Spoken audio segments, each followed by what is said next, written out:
can't believe it, they're still in a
Denver, Colorado. You guys are the best. Welcome. Thank you. Well, I'll tell you what.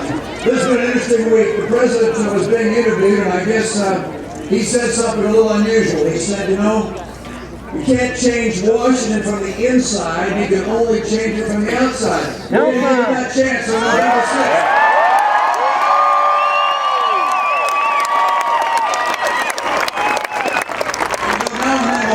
To various rallies like this, there'll be a couple of people who will start chanting 4 more years, 4 more years. That's fine, they can express their First Amendment right, but I usually follow up with asking these questions. Do you want 4 more years of 8% or higher unemployment? No! Do you want 4 more years where every single year median incomes go down? No! 4 more years where half the kids coming out of college can't find a college-level job? It's very clear. We can't afford 4 more years like the last 4 years. That's why we're going to get changed. Finally, in Washington, the people of America deserve.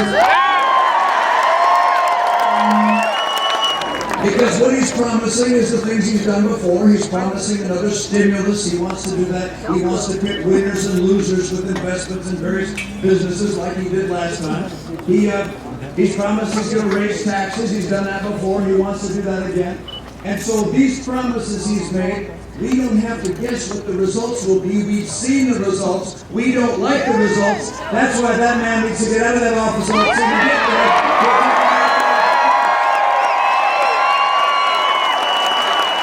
Plan is to make sure we take full advantage of oil, gas, coal, nuclear, renewables, and get America.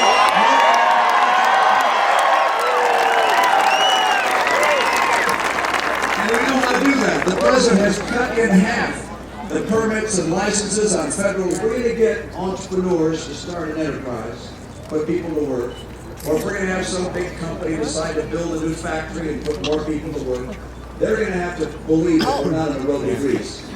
But this president, with trillion-dollar deficits, has put us on that road. And if I'm president, what I will do is I'll cut federal spending, I'll cap federal spending as a percentage of the economy, and I will finally and hire more people. This is a jobs plan.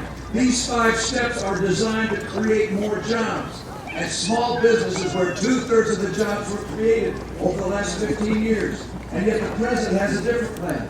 He plans on raising taxes on 1 million small businesses from 35% to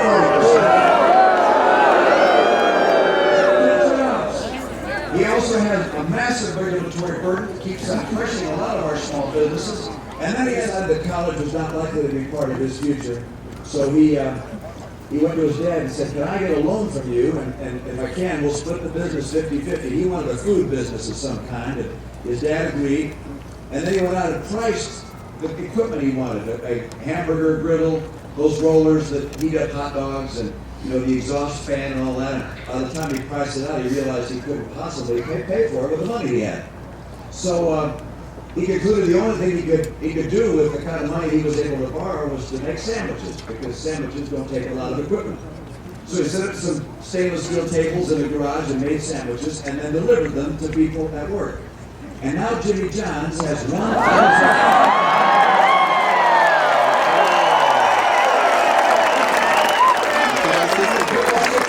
And you're right, he built it.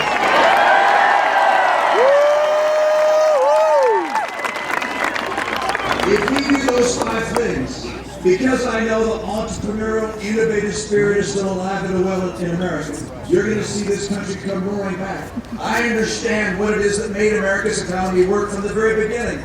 The founders recognized something profound, inspired. We would have individuals pursuing their own dreams. This is a nation of dreamers. Dreamers who came here, dreamers who still come here from other places legally, those who are already here. We build this country, we build this economy. This is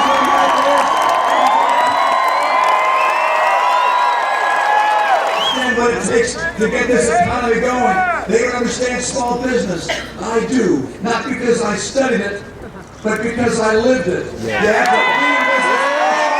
Michigan and Minnesota, Montana, and not Montana, they don't have as much, but maybe Montana, I don't know. All these guys are the big skating states, Wisconsin, and he beat them. And he became a member of the United States speed skating team. And so he came out to our games in Salt Lake City and skied his heart out. And I believe it was in the 5,000 meters, he got a silver medal, and then in the 1,500 meters, he got a gold medal. Fastest man in the world on ice. So I said, Derek, you come in and sit with the vice president and represent all our athletes. And as he was coming in to the box, I stopped him and I said, Derek, what was the most memorable experience for you in these Olympic Winter Games? And it wasn't the silver, and it wasn't the gold. He said it was being honored to carry in the American flag that had flown above the World Center on September 11, 2001 at the opening ceremonies. He was one of 8 athletes who was chosen by his peers to carry in this flag. It's about 8 feet by 12 feet. And as you can imagine, it's badly torn and burned, so you can't put it up the flagpole. You've got to carry it horizontally.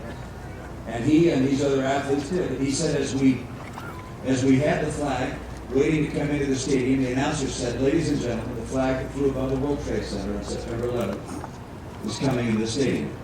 And he said he expected the audience to burst into cheers, but instead, total silence, complete reverence. And he said, so we began marching the flag in, and they stopped in front of the choir, and they began performing the national anthem. And he said, Mitt, it was hard to hold on to my emotions, as they were singing those words. And I was holding it. And they said the choir did something I hadn't expected. Now I knew it was coming because as the guy in charge of the Olympics, I chose the version of the national anthem they sang. And I chose a version from the 1930s by Robert Shaw. And in this version, you repeat the last line as a reprise. And the sopranos go up an octave. And the orchestration is much greater. Oh, say does that star-spangled banner yet wave o'er the land of the free, the home of the brave. And he said this time, Mitt, as those words were sung a second time, a gust of wind blew the flag and lifted it in our hands. Oh, cool. And he said, for me, it was as if the spirits of all those that had fought and died for American liberty had just flown that flag. And he said, so the tears began running down my face. And as he told me that story, tears filled my eyes.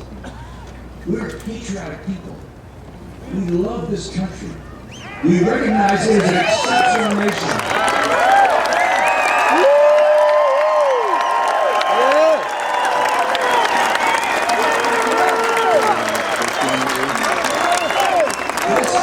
This is a nation that needs a leader that will not just talk about unity, but that will live unity, will bring our people together to help us overcome the challenges we have, to keep our homes strong, to help our schools become the best in the world again, to make sure that we have an economy that puts our people to work in the jobs they deserve, and that will keep our military strong. I will do that with every ounce of my energy. I need your help. We've got to stand together. We've got to work together. We're fighting back.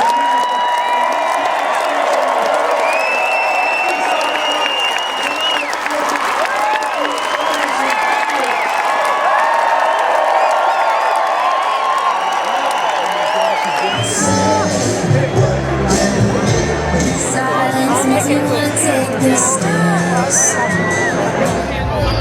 But I want to shake his. I bet he has down syndrome. Sure. All right, Mitt. You look like Capital Language.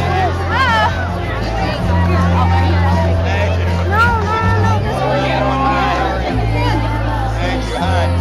How are you? Wonderful. Good to see you. Thanks for being here, helping out. Thank you. Hi.